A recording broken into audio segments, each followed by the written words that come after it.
Rahim, starting with the name of Almighty Allah, the most merciful and the most beneficent. Assalamu alaikum everyone.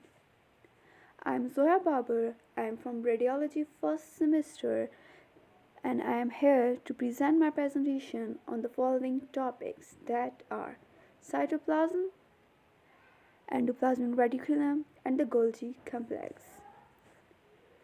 Moving towards our first topic, that is cytoplasm. So I will use both the language English and Urdu both, right?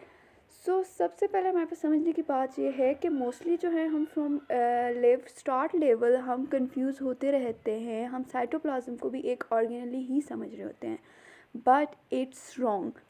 Actually, in a cell, the living part of the cell is protoplasm. Now, what is protoplasm? A protoplasm is the living matter of a cell, which consists of cytoplasm and nucleus. So cytoplasm हमारे पास जो होता है jelly like liquid होता है, जिसकी जो हमारे पास composition होती है वो जेली लाइक फ्लूइड होता है, जो कि न्यूक्लियर मेम्ब्रेन से लेकर सेल मेम्ब्रेन तक जितना भी लिक्विडी फ्लूइड जो होता है वो सारा हमारे पास क्या होता है, साइटोप्लाज्म होता है. In this protoplasm, the part of the protoplasm, we will discuss about the definition, physicochemical nature of cytoplasm and metabolic and storage role of cytoplasm. First of all, have a look on definition. Cytoplasm is a gelatinous liquid that fills inside of a cell. वही बात हुई, जितना भी हमारे पास nuclear membrane से लेकर cell membrane तक जो लिक्विड पार्ट होता है वो हमारे पास क्या होता है, साइटोप्लाज्म होता है. अब हमारे पास यहाँ पे एक और बात भी है कि साइटोप्लाज्म हमारे पास यूकैरियोट्स और प्रोकैरियोट्स दोनों में प्रेजेंट होता है, लेकिन इन दोनों में डिफरेंस जो होता है वो प्रेजेंस और एब्सेंस ऑफ साइटोस्केलेटन होता है. जो यूकैरियोट्स होते हैं उनमें उनके साइटोप्लाज्म के अंदर साइटोस्केलेटन प्रेजेंट होता है, जबकि जो प्रोकैरियोट्स होते हैं उनके साइटोप्लाज्म के अंदर साइटोस्केलेटन एब्सेंट होता है. अब अगर हम बात करते हैं इसकी फिजिको केमिकल नेचर की, तो cytoplasm actually it is about 80 to 90% of water, and it forms a solution that contains all the fundamental biochemicals of life. Now, what are the fundamental biochemicals inside a cytoplasm? Actually, there are some smaller molecules and some larger molecules. So there are two solutions in the cytoplasm which are called as true solution and the colloidal solution. Now अब true solution में हमारे पास जितने भी small molecules होते हैं या ions होते हैं वो हमारे पास ट्रू सॉल्यूशन कहलाते हैं. जैसे कि हम जो हैं वो smaller units of larger units की अगर हम बात करते हैं, जो लार्ज जो यूनिट्स होता है वो जिन सब यूनिट से बन के बना होता है वो सारे स्मॉल मॉलिक्यूल्स होते हैं. फॉर एग्जांपल हम प्रोटीन को देख लेते हैं. प्रोटीन हमारे पास लार्जर यूनिट है, अब उसका सब यूनिट्स क्या है, अमाइनो एसिड. तो अमाइनो एसिड स्मॉल मॉलिक्यूल हो गया जो कि हमारे पास एक ट्रू सॉल्यूशन के अंदर होता है. अब ट्रू सॉल्यूशंस में और क्या क्या चीज़ें होती हैं, साल्ट्स हो जाते हैं, sugars, amino acids, fatty acid, nucleotides, vitamin and dissolved gases etcetera.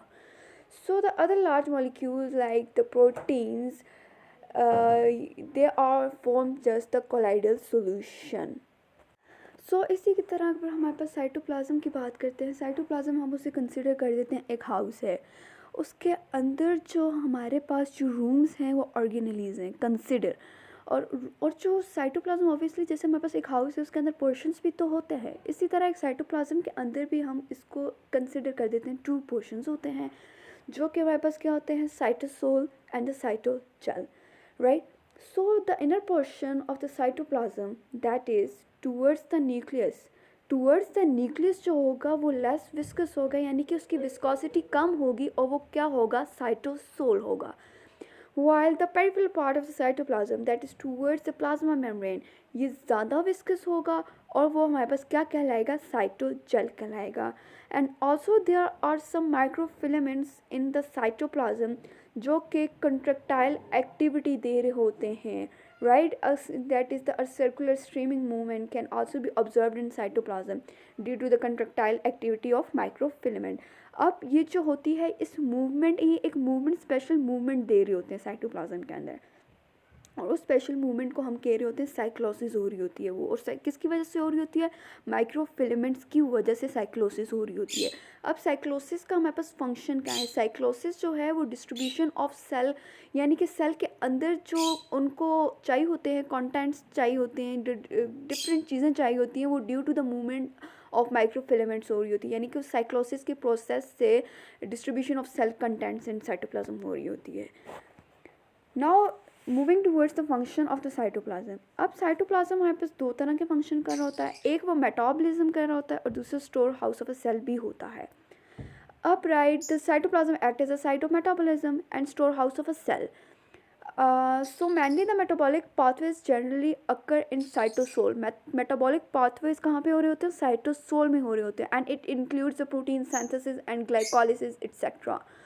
And the cytogel is usually concerned with the storage of useful compounds, like they are used in the various cellular activities and waste components which are eliminated from cell from time to time. और ये कौन कर रहा होता है? ये हमारे पास storage of useful components, और स्टोरेज इन यूजफुल कंपोनेंट्स कहाँ पे हो रही होती है? साइटोजेल के अंदर हो रही होती है. And that's all for the cytoplasm. If there is any question till here, you can ask me, whether in class or whether by any source, either in text or something else, right? Now moving towards our organelle portion that starts from the endoplasmic reticulum. Here is a general diagram of endoplasmic reticulum, which you all will understand after having a glance upon endoplasmic reticulum details. Now, what we will discuss in the endoplasmic reticulum, we will discuss about its definition, appearance, and the types and differences with vital functions. First of all, what is the definition of endoplasmic reticulum? Endoplasmic reticulum is a network of membranes inside a cell through which proteins and other molecules move. यानी कि endoplasmic reticulum हमारे पास एक channel के तौर पे काम कर रहा होता है, जहाँ से वेरियस चीज़ें हमारे पास मूव कर रही होती हैं. कहाँ से मूव कर रही होती हैं? एंडोप्लाज्मिक रेटिकुलम से ही मूव कर रही होती हैं. अब हमारे पास बात करते हैं एंडोप्लाज्मिक रेटिकुलम होता क्या है. ये बेसिकली एक सिस्टर्न नहीं के फॉर्म में होता है. ये एक एलोंगेटेड क्लोज सेक्स हो रहे होते हैं, यानी कि बहुत लंबे लंबे ऐसे सेक्स के फॉर्म में हो रहे होते हैं प्रेजेंट होते हैं. और दूसरा ये कि हमारे पास अगर हम देखते हैं ये कहाँ से एक्सटेंड हो रहे होते हैं? न्यूक्लियर मेम्ब्रेन से प्लाज्मा मेम्ब्रेन तक ये एक्सटेंड हो रहे होते हैं.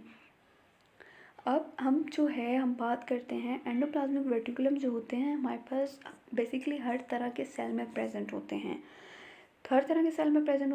लेकिन अगर हम कुछ सेल्स की बात करते हैं लाइक स्केलेटल मसल सेल, तो उनमें हमारे पास स्मूथ एंडोप्लाज्मिक रेटिकुलम ज़्यादा प्रेजेंट होते हैं. और वो कौन क्या कहलाते हैं? वो हमारे पास सार्कोप्लाज्मिक रेटिकुलम होते हैं.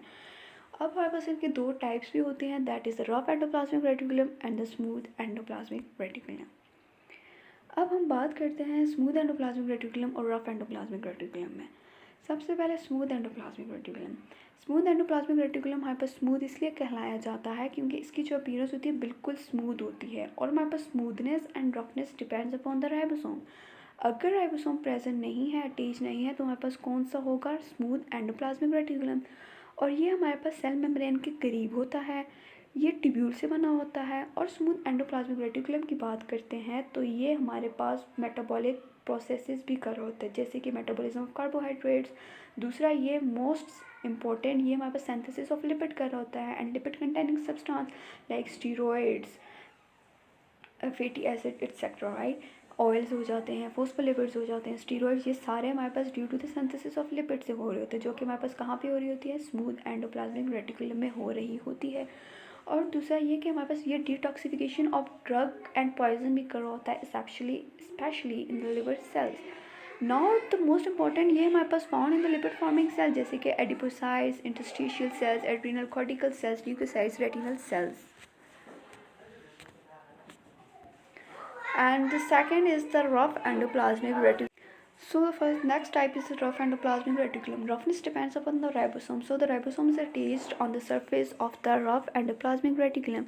It is present near the nucleus. It is form of cisternae, and it is found in protein forming cell. The main function of the rough endoplasmic reticulum is the synthesis of protein, like the translation. Due to the association of ribosome, However, their presence in the cell also provides a mechanical support to the cell.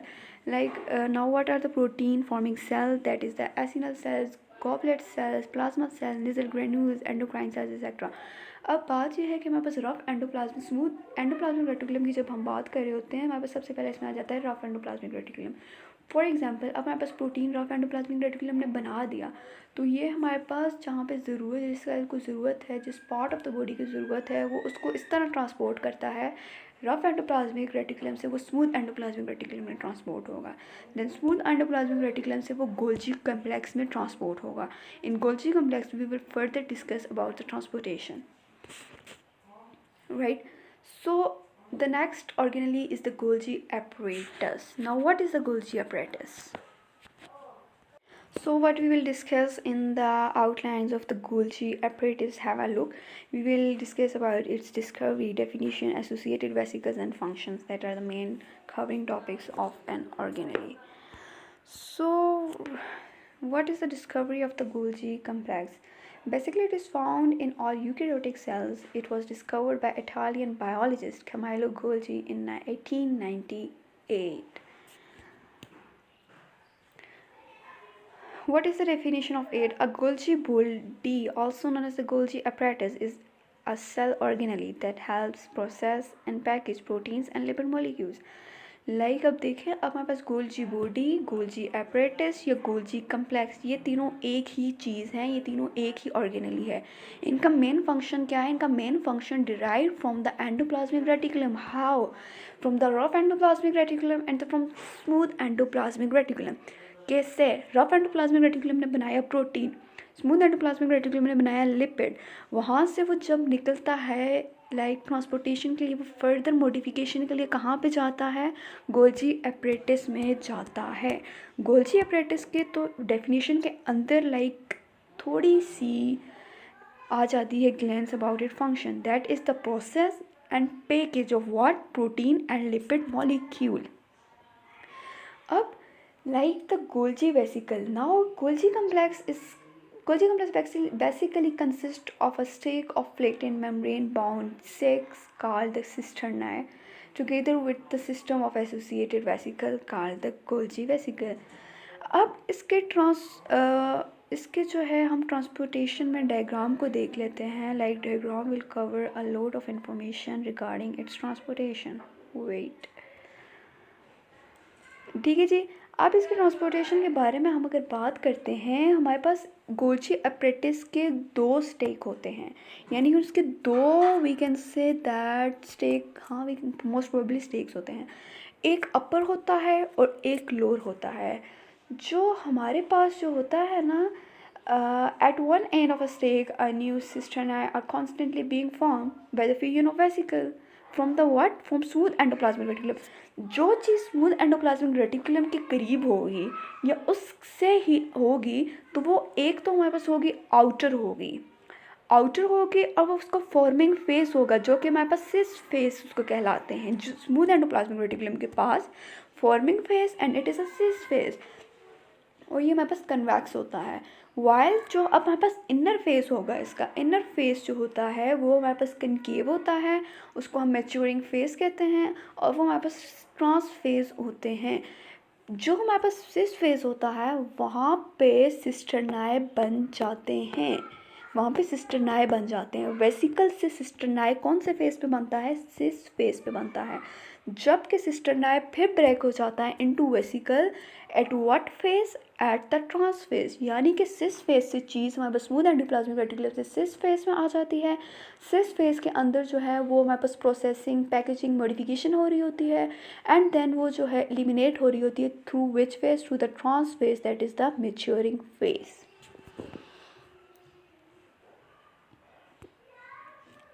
Right, now just talk about, I'm going to discuss the functions of the Golgi apparatus. First of all, like the most important function of the Golgi complex is the processing of cell secretion. So hence they are abundantly found in the secretory cells, right? So the secretion mainly consists of proteins. अब हमारे पास क्या होता है, the Golgi complex collects this protein. अब हमारे पास protein हमारे पास उसने कहाँ से लिया, रफ एंडोप्लाज्मिक रेटिकुलम से। किसके ज़रिए लिया, थ्रू स्मूथ एंडोप्लाज्मिक रेटिकुलम। और फिर उनको फर्दर मॉडिफिकेशन और उनकी पैकेजिंग की to perform the specific function and then export these modified products in the form of vesicle. क्योंकि हमने बात की थी ना कि पहले हमारे पास vesicle at the cis face पे वेसिकल से सिस्टरनाई बन जाता है, और जब वो ट्रांसपोर्टेशन के लिए रेडी हो जाता है तो वो सिस्टरनाई फिर हमारे पास ब्रेकअप हो जाता है into vesicle at what phase, at the trans phase. And the next most important function of the Golgi complex is that there are some organelles which are derived from the Golgi apparatus, right? So actually the certain organelles like lysosomes, peroxisome, glycosome also originate from the Golgi complex. And the second, the third and the most important function of the Golgi complex is that it is also involved in the formation of conjugated molecule. Now what are the conjugated molecules?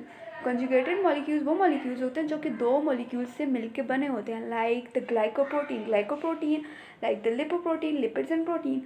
Now the next function is that in the plant cell during their cell division at the end of the mitosis and meiosis, like at the cytokinesis, it perform a lot of the specific functions that are in plant cell during cell division. Golgi complex also give rise vesicles which contain cell wall synthesizing materials. Like the Golgi complex में हमारे पास क्या होता है, एक synthesizing material होता है जो कि cell wall को बना रहा होता है.